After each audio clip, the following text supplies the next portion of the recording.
Hello Capricorn, welcome to your reading with me, Cindy. So we're doing past, present, and future this week, or right now, whenever we're doing that, Capricorn. You're looking at your past energy, your current, and your future energy. I'm going to start with the Elki deck. People have been asking. Here it is. This is the Elki deck. It's very French and very beautiful. So we are also going to, for your tarot deck, you are going to have the Tarot de la Nuit. Tarot of the night. Tarot de la Nuit. So there you go. You're getting double French. You're getting double seduction and sophistication. Past, present, and future. There is an extended at the end of this reading, Capricorn. The link is at the top of the description if you were drawn to it. If this reading resonates for you, let's see what's going on for my cabbage corns. My wonderful, earthly, abundant. See, I think of cabbage and corn as like really important staples that really provide you with a lot of fiber and nutrients. Well, at least the cabbage gives you nutrients. Corn will give you a lot of fiber and sugar. Keep it going. Past, present, and future for Capricorn. In the past, what the heck? It's the same card the Sagittarius had. You saw me shuffle, and I shuffled before I went on camera. She who surprises, surprise, discovery, and revelation. So, y'all are figuring shit out. That's all I can say. Y'all are figuring shit out. You figured it out in the past there. So what's going on right now? Oh, you got a different card. That's good. She who prepares, formulate, strategize, and devise. What are you up to? I don't know. For some reason, this feels very Capricorn-y. Like, come on, coming up with a business plan. But it might not be a business plan. Like, it just be your life. But you're taking a strategy here, and you're determined to win. That's what I feel, because you've got this. It's like a... It's very... This isn't even really... I wouldn't even call this going off to battle. I mean, who the heck can you battle with a headpiece like that? This is almost like when you're going on the fancy parade and you've won something. You've won the battle. So now you come out and, oh, yes, you're in your battle garb, but you have your fancy hat on that you wear for parade. So that's what I see here. Like right now, you're formulating, strategizing, and devising. Perhaps you've already been through some sort of a battle. And through that battle, you've had some sort of revelation. And now you're preparing. You're formulating a plan for yourself here for the victory dance. That's what it feels like, for the victory dance. Well, what's in the future? Future choice and judgment. Ooh, she who divines. In the future. Well, that's really fascinating. It's a little bit high priestessy. So it's being a little bit elusive to us. But in some really strange element, I feel like you're going to be seeking out some sort of divination, some sort of answers through divination. Future choice and judgment. Or you've divinated some sort of... What are you doing here? Future choice and judgment. The judgment card, the word judgment itself is like a rebirth on some level here. You're making a choice to do it. You're pushing yourself towards your future. But divination is part of that on some level. And it's really kind of keen that that's come out like that. Because whenever the divination card has come out in any of my readings in this, it's usually been like you might be in the process of that right now. Or it's telling you to walk away from it. Like really. And there's been times I've told people, I don't think you'll be coming back, at least not for a while. Because they're telling you to kind of find your own way in that. But this is different. It's like support. Support Cindy's channel and come back for answers. You don't have to do that. You can go to any divinator that you are comfortable with. What's at the bottom? She who thrives, flourish, prosper, and blossom. And then it's, oh, look at this. I love it. Because she's coming out of some sort of darkness. You see the light of day and all the butterflies. Like, talk about hatching out and rebirthing. It's almost like they're calling her out. Did you feel like that? Like she's been in her chrysalis for a long time. She's been in her cocoon for a long time. And she's parting open the chrysalis. And all of her friends, all of her little soul friends are saying, come on out with us. We're out here too. And then here, like, and then you've out and you blossomed.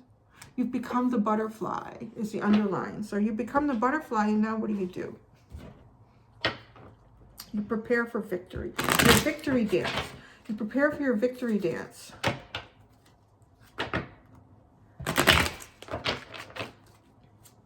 So I'm going to pull up one tarot card from the Tarot de la Nuit for each one of these.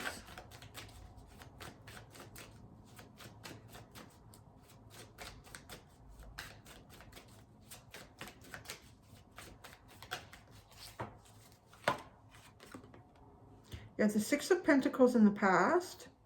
Finding balance. I'm hearing resolution. I don't know. Balance and resolution here. In the present, you have the King of Pentacles. Well, look at you. Wow. You are you. You're in your power. Yeah, like you've won something here. I don't know what you won. But you have, on some level, you've won something. And it's not even like you don't even have the war armor on anymore. You have the victory dance armor on. What have you won here? You are the king of your castle. You are the king of the kingdom. And in the future, the Queen of Cups. Look at that. That's very intuitive. To go with the divination? Interesting. Love. Finding love. Making your choice in love. Expressions of love. The Eight of Pentacles and the Magician and the Ten of Cups and the Justice card are all on the bottom here. You are working. You are steaming up the place with all the work you're doing. But look at you make little angel wings while you did it. While you're doing it, you're manifesting. You're manifesting like serious abundance, emotional abundance, and balance. You're clearing. You've opened up the gates of karmic resolution. That's what I'm hearing. You've opened up the gates of karmic resolution. I want to write that down.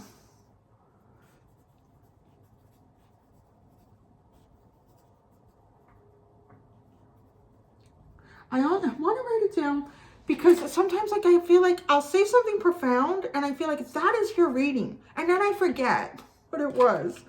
You've opened up the gates of karmic resolution. So let's keep going here. Let's look at this a little more closely. In the past, surprises. Maybe you've come out of some sort of darkness and you've surprised others in the past. You've made some sort of discovery for yourself, a revelation. And you know what? I think of that revelation is about equal give and take here. Where are people giving to you as equally as you are giving back to them? Where are you receiving as much as you are giving? Where's this equality taking place? If you're in a position of vulnerability, who is giving to you? If you find someone in a position of vulnerability, are you giving to them? Because the Six of Pentacles can represent being in a position of a higher status or some ability to give to others. So you've figured something out here. And then in the present, right? She who prepares, formulates, strategizes, and devise. Oh my goodness. You know what I'm kind of getting with this too? I'm getting like looking at him. I'm gonna get you. I don't know. Like this is sort of like a counterpart for you, depending on if you're masculine or feminine. And these can totally be switched, right? Just because I'm using the Alaki deck doesn't mean that you can't masculate these energies. Absolutely can. And it could be reversed. Like this could be he who prepares, and it could be the Queen of Pentacles. So I don't want to like make it, well, it's not my reading. It's not that at all. Like you got to switch these because it's all very flexible in terms of masculine and feminine. But it's really funny the way this card is looking at this King of Pentacles here. And two, this also reminds me of, there's a tribe in Africa. Gosh, I wish I could remember what it is. The men are amazing. They put on like this makeup and it looks a little feminized, but they look pretty sexy. They look pretty sexy in it. And they do these amazing dances, and they jump so high. And like, I think all the available women, like, I don't know if it's in just the community, the tribe, or it goes beyond that a little bit, are like picking these guys. And it just feels like because the black and white, I know their skin is already dark, but I know they put white makeup on, but I think they also put black, like makeup that's darker than them. And it's just reminding me of this. It's a little bit of peacocking. That's what this is. And that would explain, like having won some sort of a battle, kind of like, yeah, look at a little bit of peacocking here, Capricorn, but I think you've earned it. And I don't think it doesn't feel toxic. Well, we'll pull out more cards. We'll find out. It doesn't feel toxic in any way. But then here, what is this intuition? So, you know, I kind of feel like you might not have a choice but to use your intuition on some level. There'll be no other access to information to you somehow or for some reason than to divinate or intuition. I got to get up and close my door. I've had incenses burning. I got a Palo Santo stick burning for you. It's gone out now. I had to open, it was like, I was going to suffocate. But the wind has blown the door open a little bit more and I'm getting cold. So I gotta close the door. Oh, it's a big solid door too. Okay. I'm back.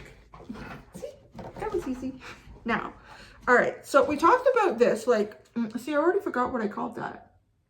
Opened up the gate of karmic resolution. Yes, that's what this feels like to me. Because you put some work in. You put some work in and you manifest it. And I'm only bringing this up again because I'm going to shuffle and pull out more cards here. The work that you put in was very divine. I really like it. Beautiful. The way the steam that's coming off of her, the smoke, is shaped like angel wings. So sort of following your deeper self. And then the 10 of Cups. Look at you, opened up the heavens and they're shining down on you. And the Justice card feels like that's what brings us all into like some sort of karmic resolution that you worked on.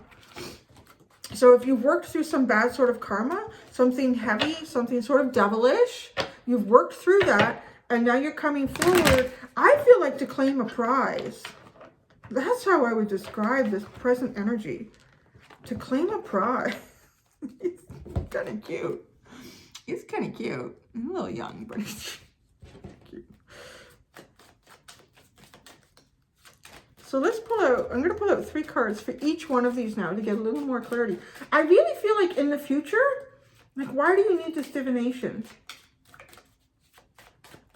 And the Queen of Cups comes out to tell me even more so, like intuition here.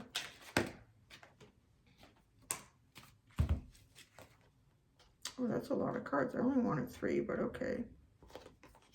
So, you're surprised discovering revelation with the 6 of Pentacles, where things are equal and where they are not. The 8 of Swords, the World, the 6 of Swords, and the Moon. Oh, yeah, see, this revelation, kind of in the process of revelation, is, there's the High, that was the High Priestess. Oh, no, it's the World. She reminds me of a High Priestess. Okay. Anyways, it's still sort of in theme with what I'm getting here in the message. Being pulled back from things, not moving towards anything, and allowing the cycle to come to some sort of completion. It's a period of patience, is what that feels like. Maybe a period of patience, seeing how things play out, and how that plays out, it brings an end to a cycle. And then when you go into this new cycle, where you're going from here is allowing yourself to just move forward. Where's it going? Where's it taking me? I don't know. With the Moon. You really don't. Like, this is really a release to, all right, universe, you put me on the boat. Let's see where we're going. But you kind of had to figure that out to get yourself on the boat in the first place.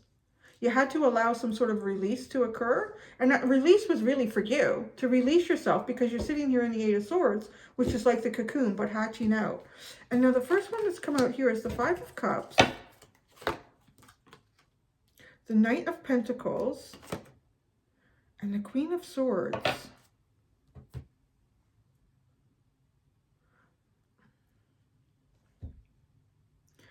This is really interesting. I'm really getting like really strong messages about needing to use your intuition. So the 5 of Cups, something in the past didn't work out. And the Knight of Pentacles is trying to move forward slowly and steadily. I'm not giving up on this. I'm being cautious. But I'm continuing to move forward here. Now, the Queen of Swords typically is, you know, having a lot of clarity, being really straight up front, maybe even cutting some shit out. If it's just not serving you, this is bullshit. I'm out of here. It can be about that. This Queen of Swords is so different.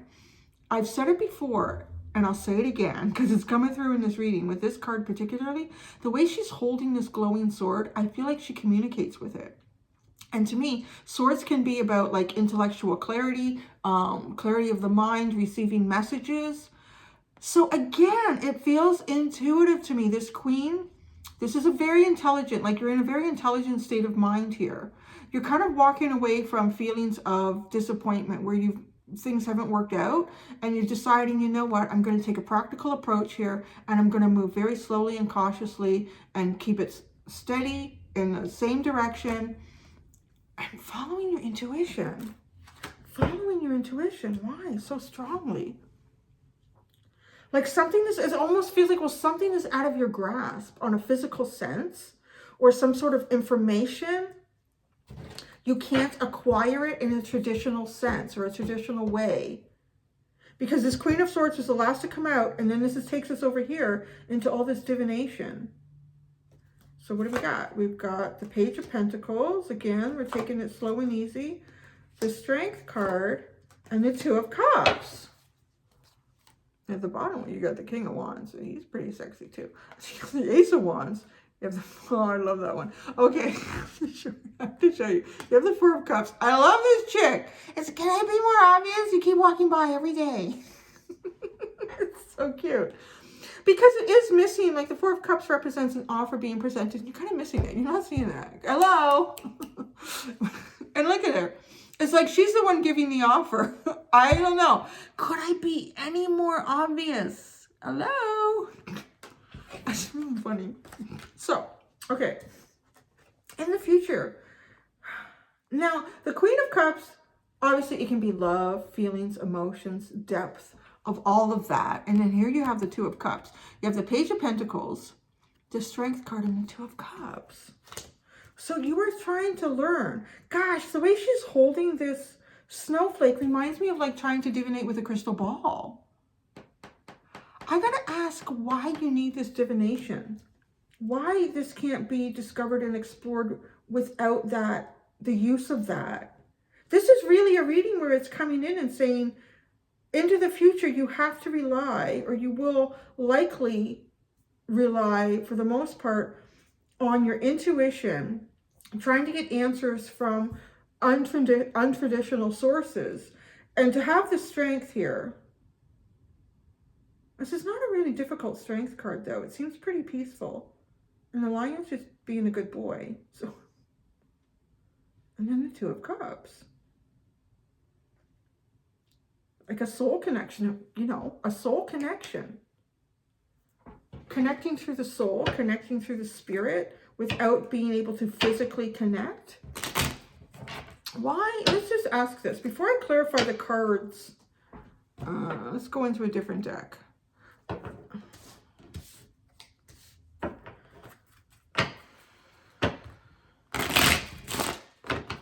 Why is divination, like why is this so important in the future? Why cannot other, okay, why is divination so important in the future?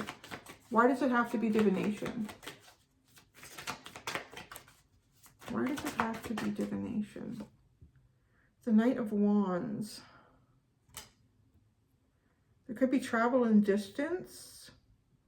The Knight of Wands has an awful lot of confidence. Like, I don't understand. There's got to be more to this, because the Knight of Wands would just go right after what they want and they would talk to someone about it. There's no need to divinate. That's a lot of cards. I'm getting myself in deep here. Yeah. Oh, there we go. See, I knew it. Oh my God. There is definitely a block. There's a huge block. Okay, makes sense, because I can't think of the King of Wands. This dude wouldn't need to rely on divination. This guy's just gonna go. I mean, he'll talk to the cat, he'll talk to the neighbor. Like, all right. Oh yeah, I gotta go tell that person that they're my Two of Cups. Or I think I can, but look at the Ten of Swords, some sort of painful ending. The Four of Pentacles, or you just can't move. The Ten of Wands, oh, we're going to put a lot on your plate today, so you'll have no time to do anything. And then the Eight of Swords, oh, now you're in your head because the universe is telling you you can't move forward. And then the Five of Pentacles, you feel really left out in the cold. That's why you're going to need divination. Holy crap, because you know, the only thing you don't have here really to hold you back is the Hermit, but I don't know. I'm going to put all those back in that deck. I just wanted to use that to ask that question because it is screaming at me that you need to use the services of a psychic. All right, do I have anything to clarify? Because that was the big question here. Okay, let's see what's going on here. I think this is a little bit of peacocking on your end. But how do you do that if you can't move? Or maybe you can move right now. Maybe in the future, something's going to happen and you can't. So let's see. Because you're getting ready to peacock. You're going to put on your best outfit. You're going to shampoo and blow dry the hair. See, look at, he's spent time. I mean, look at that. He's put a little tiny. He's put that there on purpose. You know he has.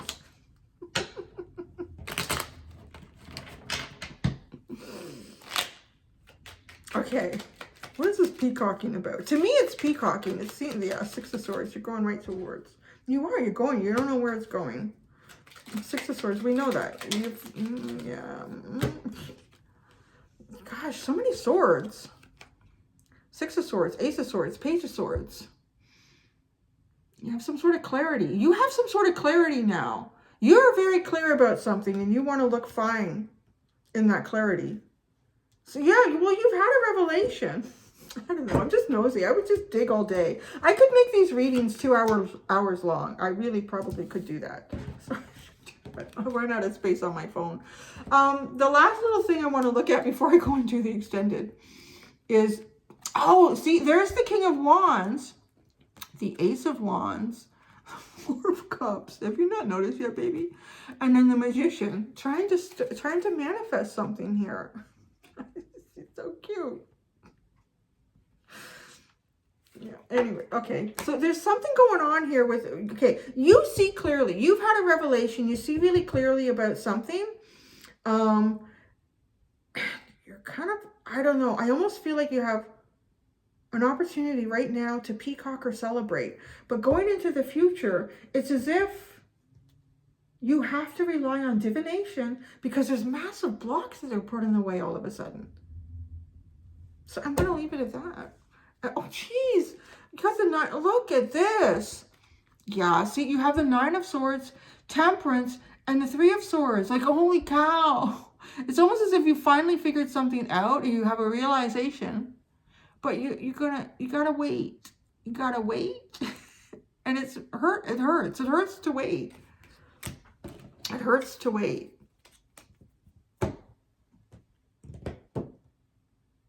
Yeah. You know, poor Sagittarius.